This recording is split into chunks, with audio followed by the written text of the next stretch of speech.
How J1s hurt the U.S. and the economy. Um, when I was a kid, they called them exchange students. And you could open your home to exchange student and sign up for that. And uh, the benefits were they would help clean your house or babysit your kids, um, and things like that. And they would get a free place to live, and they could go to college while they're there. And it was somebody you didn't even know. Um, they didn't have like video back then where you could like watch a video, see what kind of person this was or anything before you let them in your house. And people felt like they were doing a really great thing by letting a foreigner in to have an opportunity and all that kind of thing. Now, first of all, the foreign countries, the pay is usually really a lot less than the United States. Like take the Philippines. Um, their pay is like last time I checked was like $2.95 an hour American money. Yeah, and so they love to come to the United States so that they can make way better money. And the Philippines is like really a poverty level type place. But then again, they're used to living in that. Just like Mexico was years ago. When I was a kid, the peso was like 1 peso to 2,000 American dollars. So, people would take their cars down to Mexico and have them painted, and they could get all kinds of fancy work and diamond tuck interior and everything, dirt cheap and everything, because American dollars were so much. And so, if you get Mexicans come over the state line and work in the United States, the money is huge to them. Um, I mean, like one loaf of bread today, I think in Mexico is like uh, um, $26 uh, for like a loaf of bread in their money, and then versus like $1 in ours or something. It's really hard for them to live. So they'll come to the U.S. and they'll work and send 90% of their money back home to support their families. And you know, it's always been for a great many years before Biden, where they had to have some kind of green card to be here. And but now don't get me wrong, the Mexican workers are hard workers. I mean, you got to say that. I've seen, they called them hole diggers when I was a kid. They are really hard workers. They will do the hardest work, whatever you ask them to, because they're there strictly for that money, for every penny they can get, because it's worth so much to them. You know, it's sort of like people going for the gold rush in California. People came from all kinds of states and places because they wanted to get into that gold rush in California, you know, and that was a big thing, because you could strike it rich, if you did it right. But a lot of those people ended up in the mines getting cancer and stuff like that because it's just a really bad job. And they didn't have a lot of the protection like we do today. So, everybody's always seeking that treasure and that fortune. The problem is that, in today's age, they have something called J1s. And then I think they've got a J2 and a J3. Um, and it's a bit problematic. Now, I was raised in California. Variety is the spice of life. I'm all for that. I love all different types of food. I love to learn from different people, their customs, their cultures, their clothes. Love that, especially when I was in college. You're in college with a lot of different people from different countries all around the world. And so it makes for a very nice atmosphere, you know. If we were all the same, it would be boring. If we all looked the same, if we all knew the same stuff, and we're all from the same place, life would be really boring. So variety definitely is a spice of life. But you got to learn something new every day. That's your whole use in life. But the thing is that the J1s create a problem today. To me, it's like, I don't know, like the illegal action against the United States citizens. I don't know. There should be a serious limitation to it. Um, One of my kids worked at a place that every year they would bring these J1s in, and I mean they'd bring like 14 of them and put them in a high dollar condo um, in Destin, and so they would live there free. And then they usually tear the place up because they're not used to having anything nice, and it was usually all Filipinos, and they're real young. And in order for them to even come over here, they're supposed to be able to pass a test to count money and speak and write English. And let me tell you, I don't know how they pass that test or who signs them off, but most of the time they can't do any of that. And they're like little children. They play all the time. It's really hard to discipline them. And they assign them to jobs that are like management and stuff. That takes a lot of people years to get that job, you know. And they'll just make them an instant manager, you know. And then they'll give them bonuses. My kid didn't get any bonuses, and worked there like 5 years. And they bring these J1s every year. They bring more and more every year.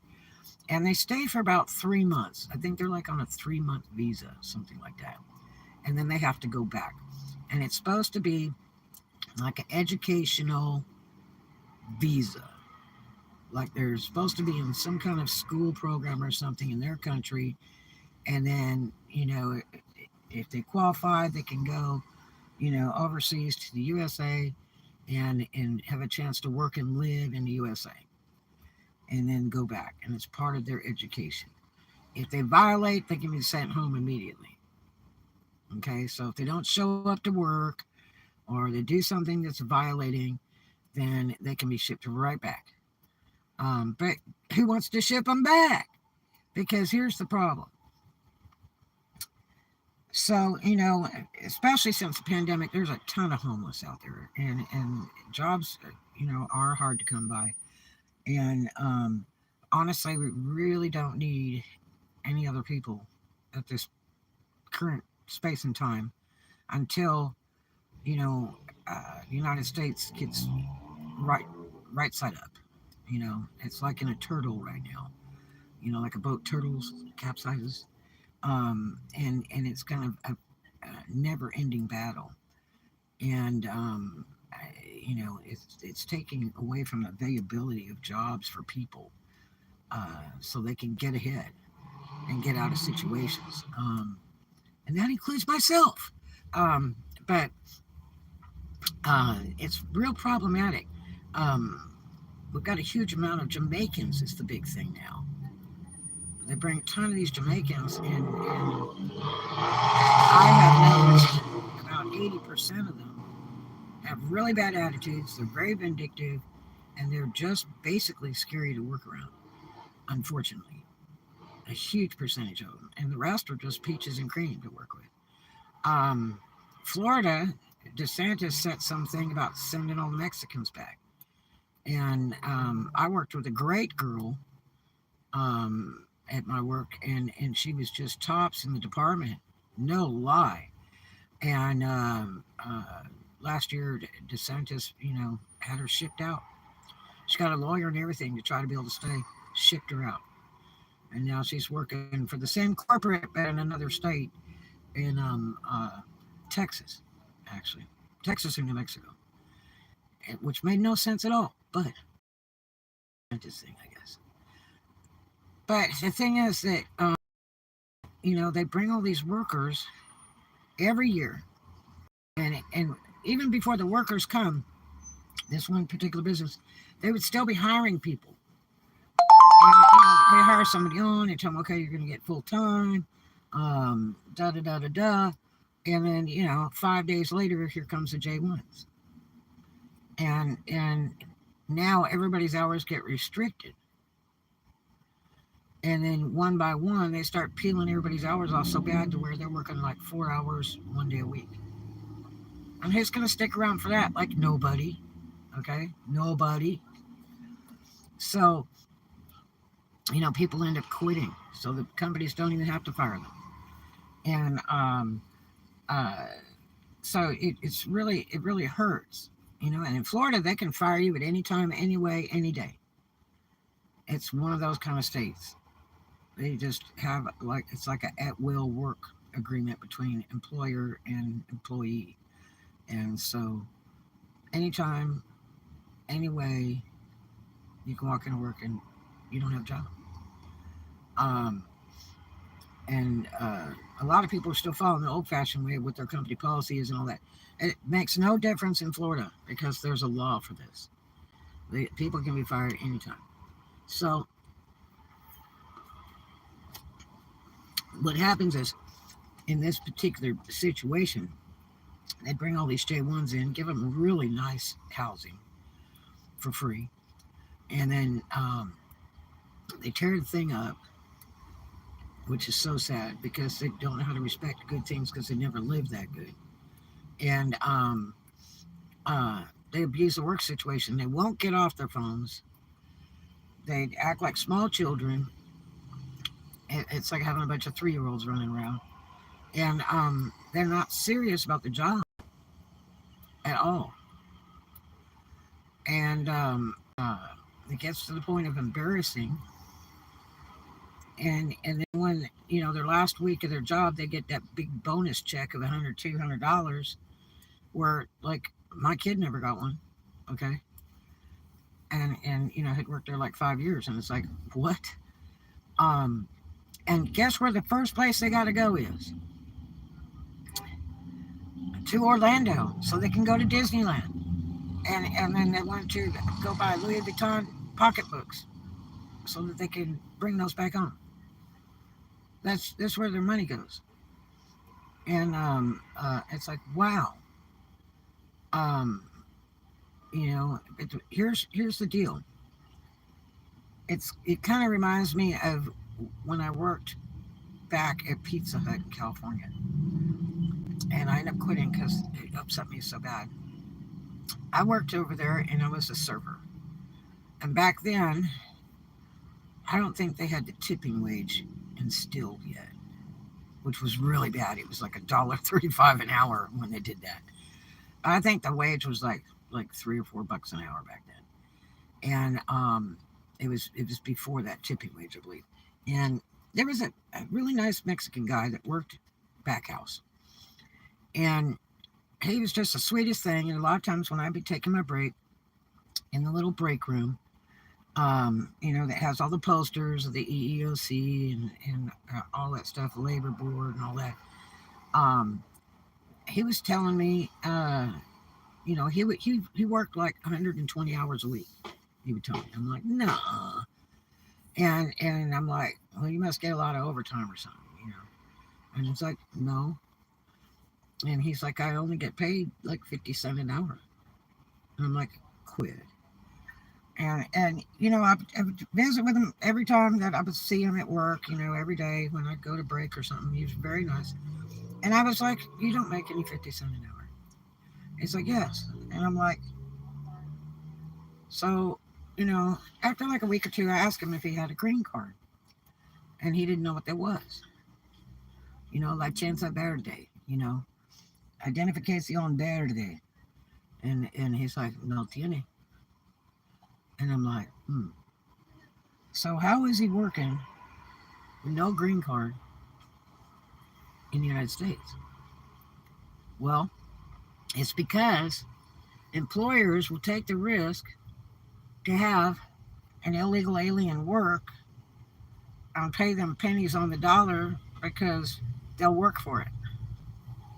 And because they don't know better or they don't know the transition of money. Just like if you go to a foreign country and you don't understand, their money because it looks different and how it spends and how much you're supposed to give them, and they'll take advantage of you and make you give a bigger bill and all that stuff because you don't know, right? And here's a guy just trying to make a living because he can't make it in his own, country or state, whatever. And he'll work hard. He'll do whatever you tell him to do. If you tell him to jump out of that tree over there, he'll go over there and jump out of that tree. He doesn't care. He'll never backtalk you anything. And be forever grateful. And because there's so much more than what you get in this country. And so, it really upset me. It turned out he was really getting paid like 50 cents an hour. And he was working horrendous hours, you know. A full-time work week is usually 40 hours, okay? And even today, they try not to make it 40 hours because they're legally liable to pay medical insurance for the employee. So, a lot of times when they advertise full-time, you're really not even going to get 40 hours. You'll get like 30 or 36, so they can make sure they don't have to pay that medical stuff out. Yeah, big trick, right? So, you know, that was then, and somebody reported him or whatever to the government and all that. Then they would get their hands slapped, pay huge fines, whatever.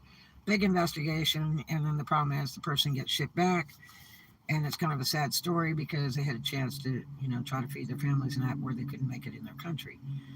And again, the Mexican community, I mean, everybody may hate the Mexicans, but the problem we're having right now is getting all the what they call, like the Cubans call, marlitos, which is all the trash out of the jails, the thieves, the murderers, the rapists that were sent over at first from Cuba.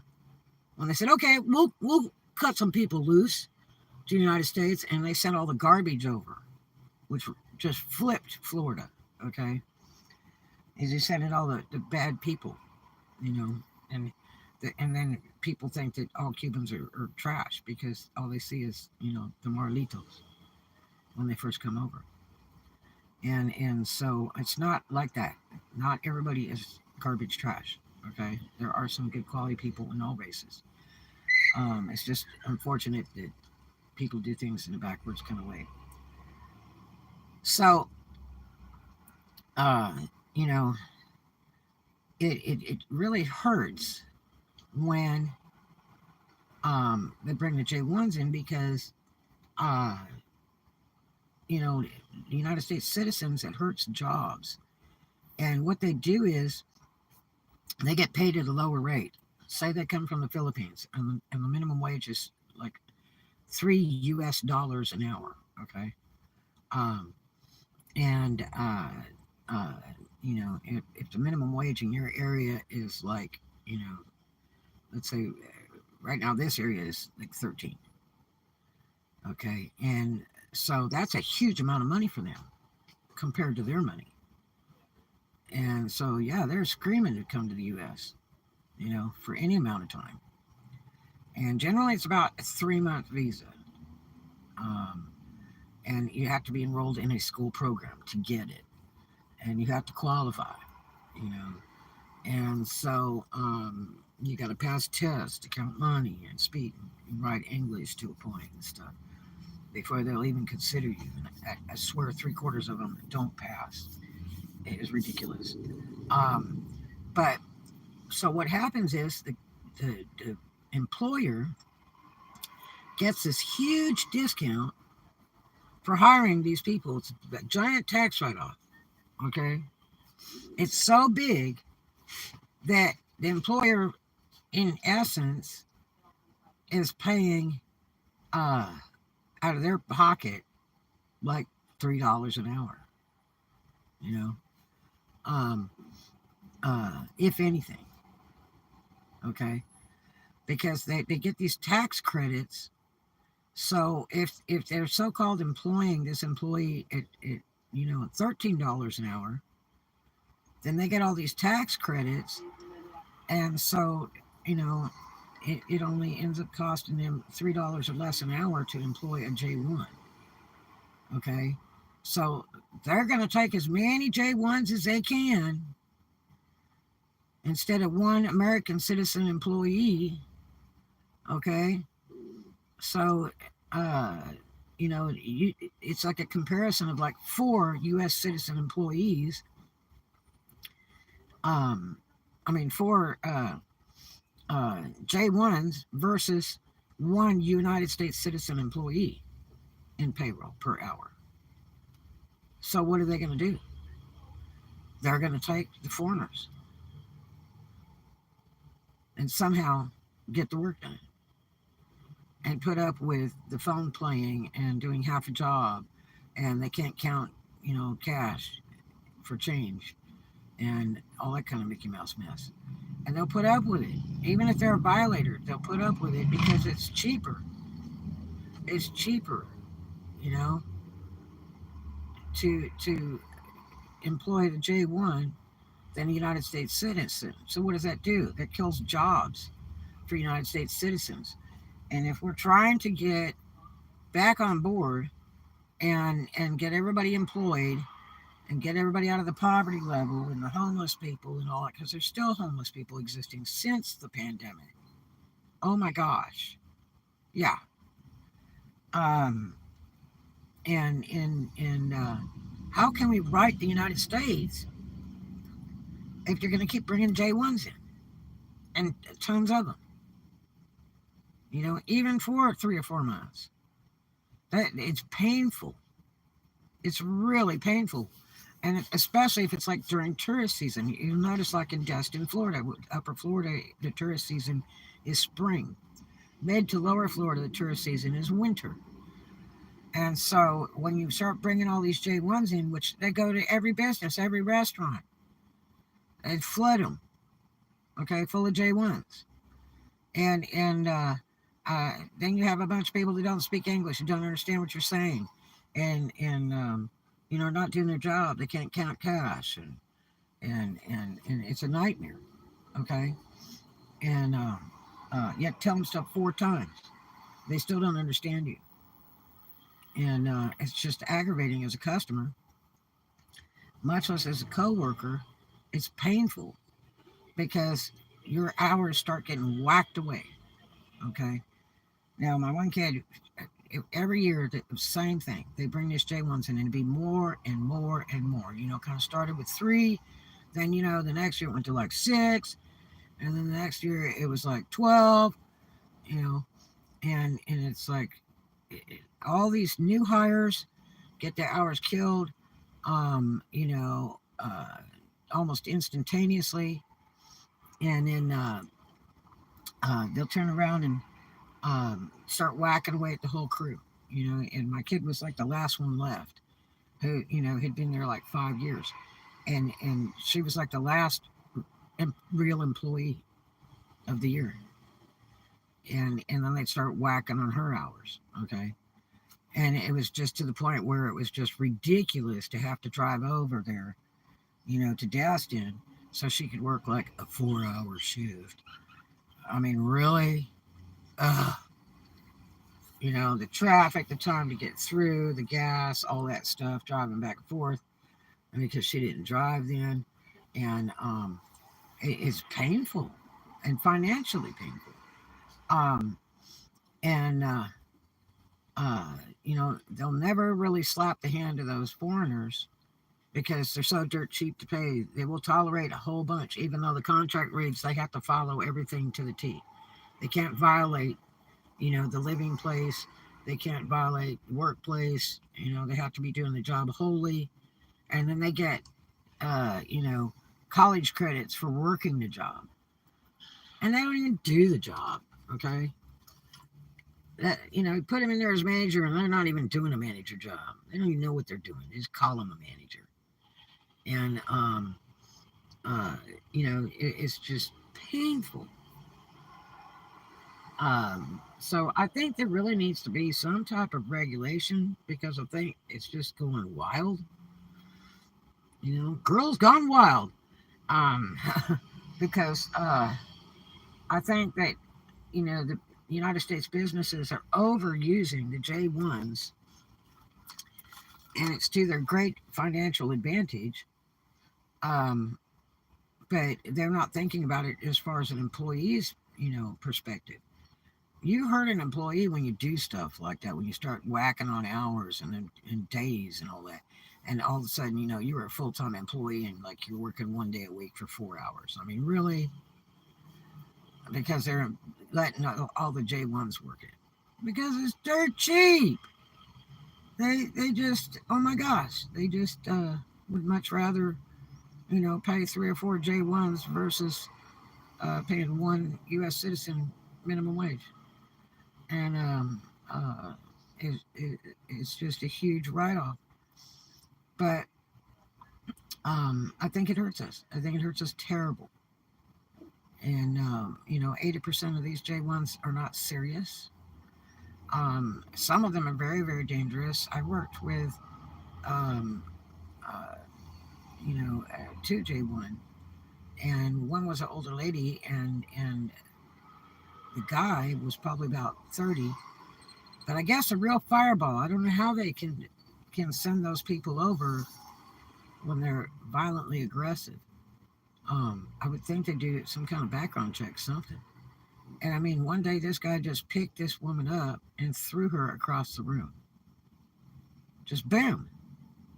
And it was the most frightening thing I had ever seen in person like that, at a workplace. Okay, I've seen stuff like that in the streets back home in California, and you just kind of keep on walking and do your thing, but you don't want to get involved because then you'll be the next victim, and then people start whipping guns out. So, but I mean, at work it's just frightening under video cameras and all, and it was just the craziest thing I had ever seen.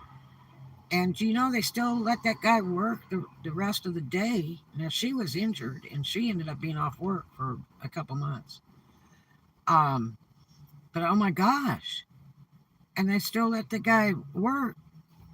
It was just the strangest thing. I mean, in the USA, welcome to the USA, and, if that happened in your workplace with U.S. citizens, they would immediately remove that employee because they might do it again.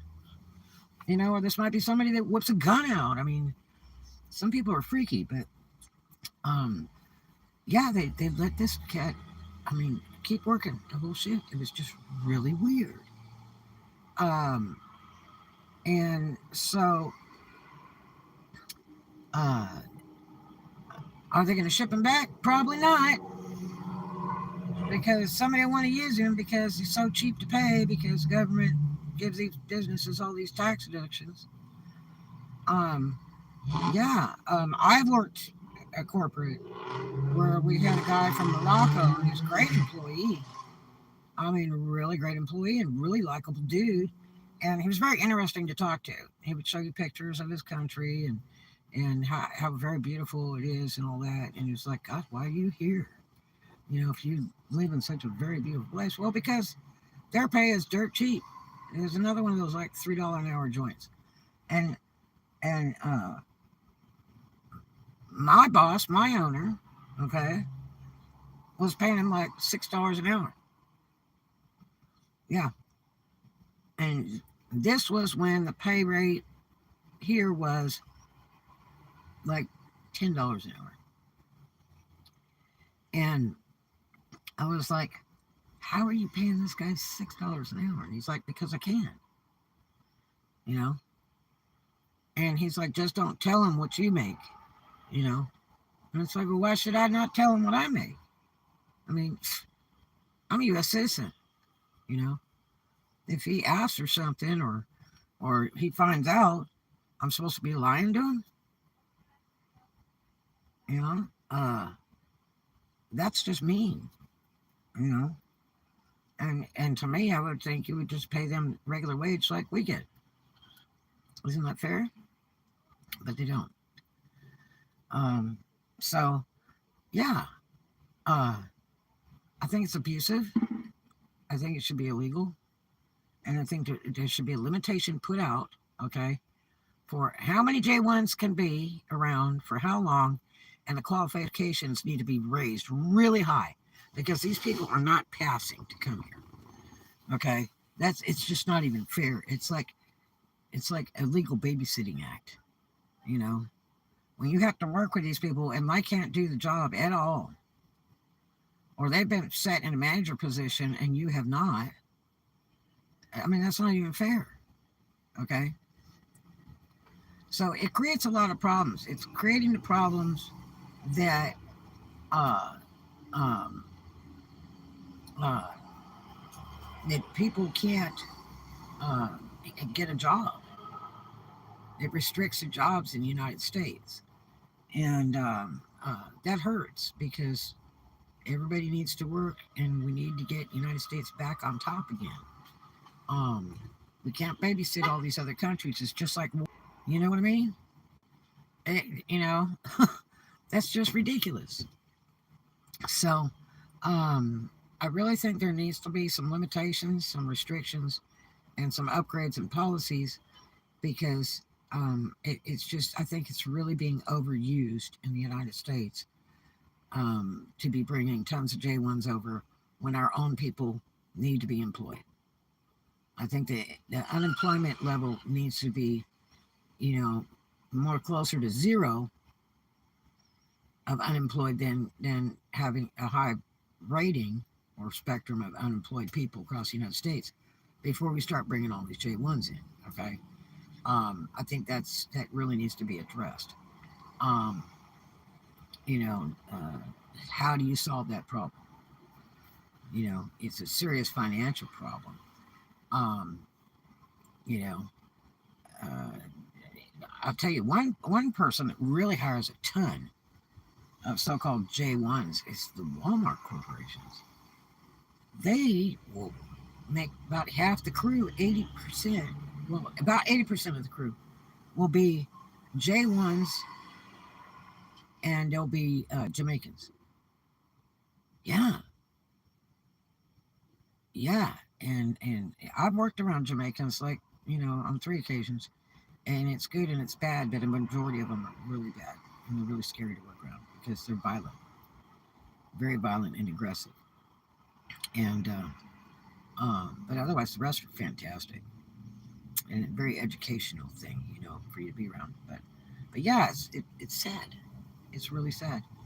Um, you know, tell me your thoughts, tell me your views, uh, and how, if it's affected you, because I think it really hurts our economy. It really hurts the employment factor in the United States, and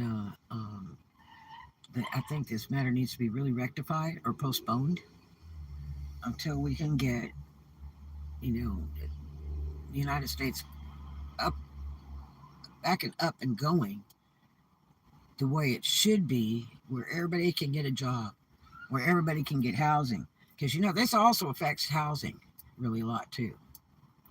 Because these you know corporates will rent stuff and put like 20 J1s in one apartment and stuff like that, which is normally not even legal.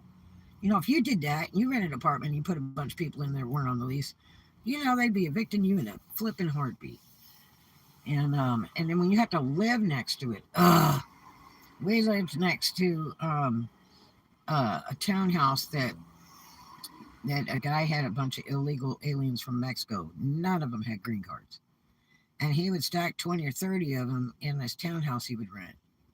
And God, it was like the 24-hour party from Mexico.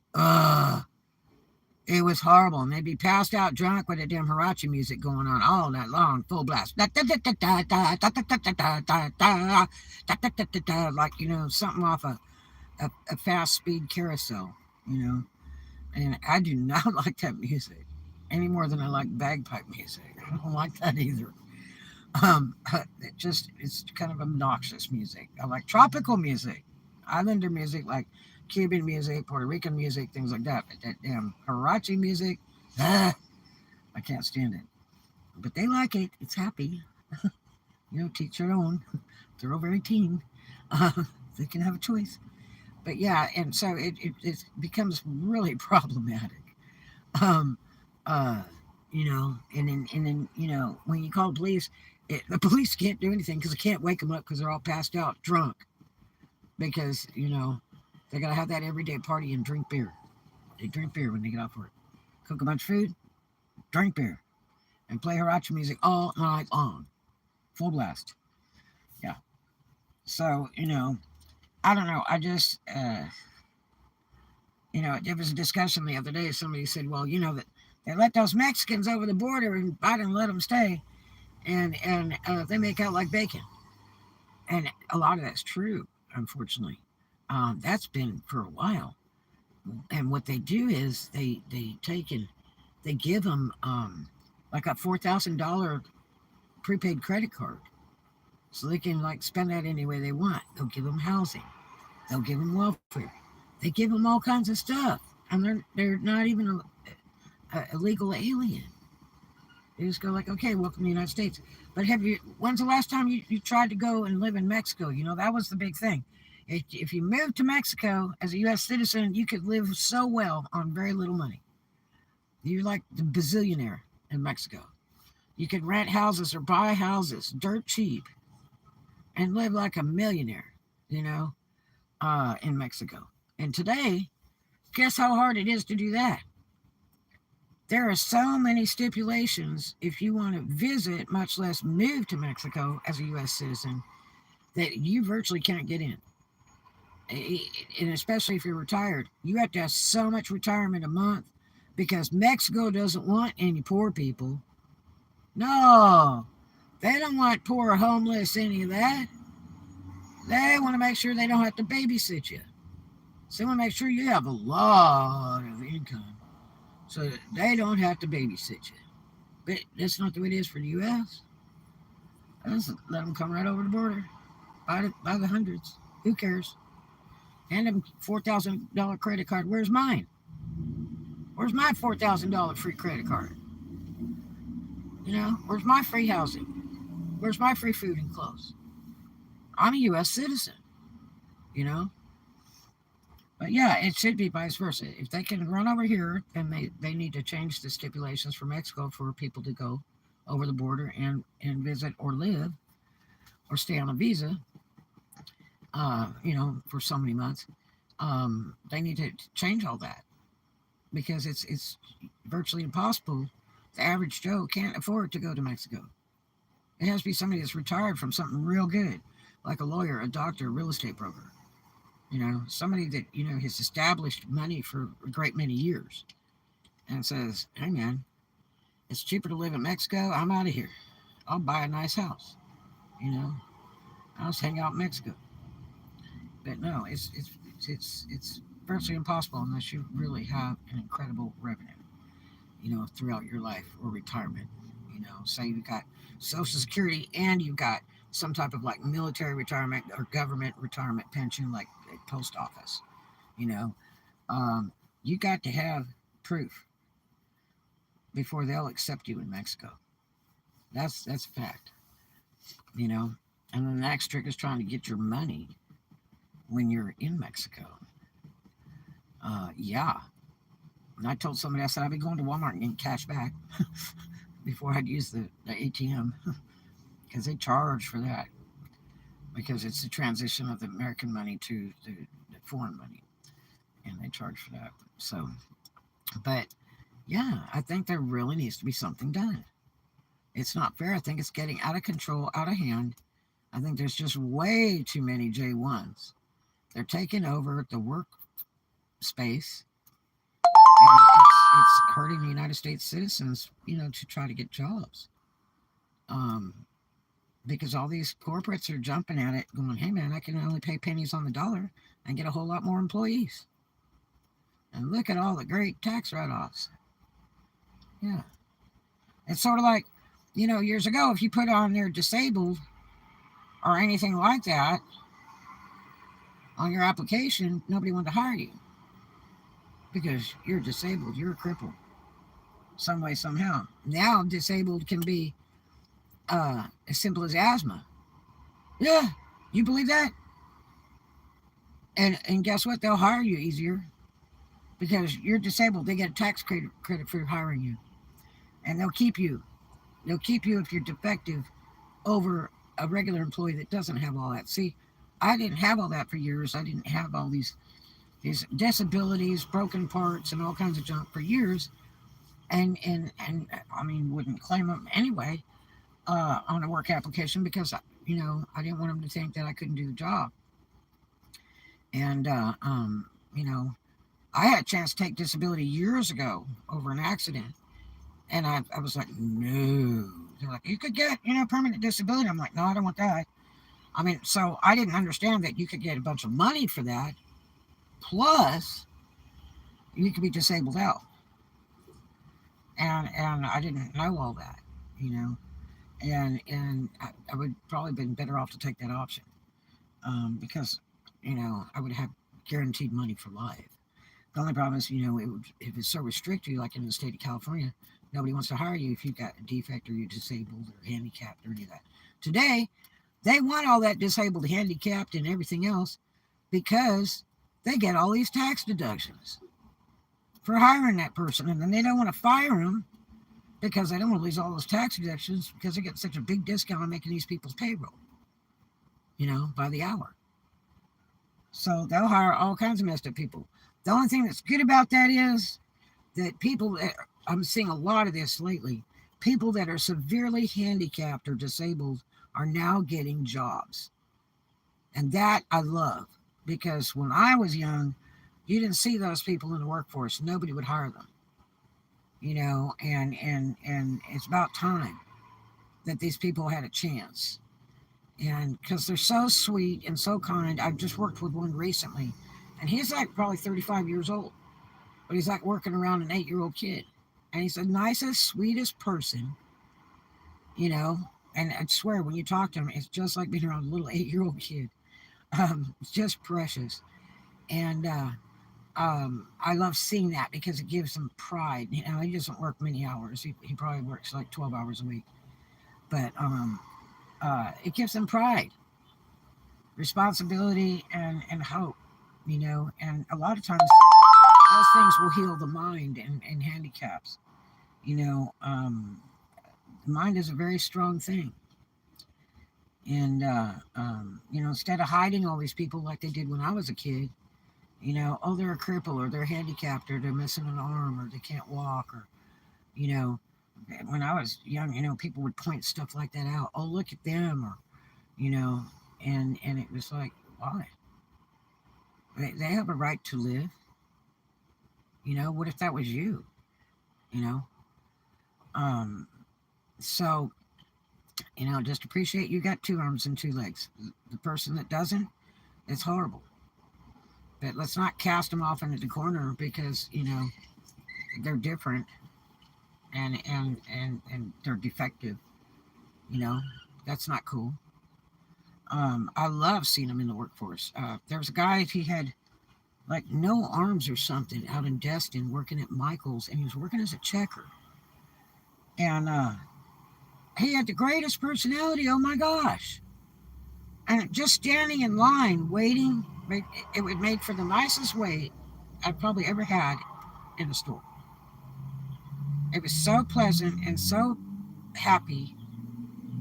Just was exciting. I had 3 or 4 people in front of me and waited quite a while. And this guy was just amazing. And it was like he had no arms or something, or just hands at his elbows. I can't remember how that went. And I think I did a YouTube blog about it. And this guy was probably 40-something years old. And big guy, big tall guy.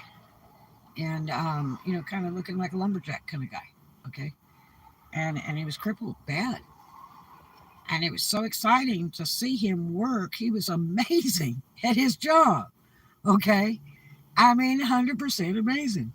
It was almost like a circus act. It was just mind blowing because he could do his job just as well as a person that had 2 arms, and it didn't bother him a bit. He just cruised on through, and he had a great personality and a great voice, and was proper with people, and looked like he was really enjoying the job. Okay. And I thought, God, that's so neat, So, it gives people a lot of positivity. It helps them go forward. It helps them be loved. It helps them be respected instead of being looked at as a cripple and a defect and a piece of crap that can't do anything. There's something they can do. You know, Walmart has a job called Walmart greeter. You know what they do? They stand there and they say hello. Sometimes they sit on a chair because they can't stand. And they spend the whole day going, hello, welcome to Walmart. You know what I mean? There's something that somebody can do. Whether they're old or young or crippled, defective, whatever you want to call it, there's jobs for everybody. But we need those jobs for us. They need to start restricting bringing all these foreigners in when we are not above water in the United States. We just are not.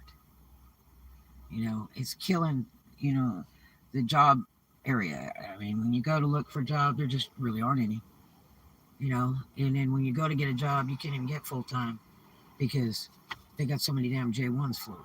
You know, it's the wrong time of the year. And it's like J1 time, you can't get a job. And if you do have a job, they're just going to keep reducing your hours because they'd rather pay the J1s. They'd rather pay 4 J1s than one of you because that's about the trade. 4 J1s is equal to one American United States citizen employee. So what are they going to do? You know, they'll take 4 because they're from kindergarten. You know, in my day, who wants to take 4 that can't do the job? Okay, I'd rather have 1 that can do the job. That's where my value in money is. You see what I'm saying? You know, if you take 4 of these J1s, like say from the Philippines, and you have to babysit them because they're like small children. All they do is play and geek around, play on the phone and clown, and they can't count money and they can't talk. They don't understand English and all that stuff. I mean, they've never been a manager in their life. Yeah. Uh, you know, I think it's a bad trade. You know, I would rather take a handicapped person over a J1, a handicapped United States citizen over a J1 and give them an opportunity in management or just a regular job because, you know, that's somebody else that needs a job, you know. Yeah, sure, some of these handicapped people live with their parents for the rest of their life and they're 30, 40, 50 years old. You know, they have their kids too late in life and they're crippled. They come out with water on the brain and all kinds of stuff. They come out messed up, but, you know, they're alive and they deserve a life. They deserve a job. And I would just as soon take somebody like that, even though they'll probably never live on their own. I think it's a very good positive effect mentally for those people and gives them an opportunity to have self-worth, okay, by having a job, by having employment. I think it's great, but don't hand it off to all these foreigners. It's not cool. We need the work. We need the jobs, okay. That's a fact. But when will it end? You know, if we get Trump back, I think maybe a lot of it'll end. Because he analyzes everything. This is a man about money. He's great for money management. Um, and who do you want to listen to more? The guy, you know, that has the money. You know, they always said, well, if you knew so much, you'd own it. You know, as far as business, well, you know, we make the business and do that. Well, if you knew so much, you'd own it. Bottom line, period. You know, until then, you'll just work and do what everybody says. But when you take someone to run the country that knows money, they're there for a reason. They're there because you're not there, because you're not the one with the money. And they earn that money, they know how to make that money, and they know how to engineer things so that they're profitable. And that's who you want. You want the guy that's got so much money, he's not there to steal money like we've had in the past, in presidency and stuff, and government positions. Um, this guy's there for the people. So maybe it'll get better, you know, when Trump gets back in. I imagine he will be, you know, if things don't get jacked up again to keep him from being president. Because I'm going to tell you, it's going to be a huge landslide. It's going to be hard to believe. It'll be, in, you know, in the history books, the landslide. And I don't think they're going to be able to hide it this time like they did last time. That was rigged. It's a shame our American government is so rigged. It's like everybody's a payoff. It's like the old country farmer mode, like, the guys with the money win. They own the city. Yeah. Small town rules. So we'll see what happens. But in the meantime, tell me your thoughts below. I'm sure there'll be a lot of people fired up, especially the J1s. Well, that's so nice. Well, it's just true. It's our country, and there's too many J1s coming. And the employers are abusing this. It's just like way back when they were paying the little Mexicans 50 cents an hour at Pizza Hut in California out on El Segundo Boulevard. That's where I worked. That's right.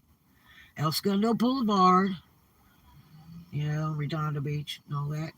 Uh, you know, it makes you want to cry when the employee next to you is making 50 cents and you're making like 3 something. It just makes you want to cry. Why? Because he's Mexican? Is there a pay difference because you're a different race? Is that how that goes? Because it is today. And back then it should have never been. And it's highly illegal back then. And that was a person that could have made my payroll and made so much more for all those hundreds of hours they were working a week. Yeah. But the employers were willing to take that risk back then. That's right. They figured, well, all they're going to do is catch them, handcuff them, and send them back because they don't have a green card. Yeah, that's not nice either. So I don't know. We'll see what happens. But tell me your thoughts below. I love you. Let's make today another blessed day, as usual. Be kind to a stranger.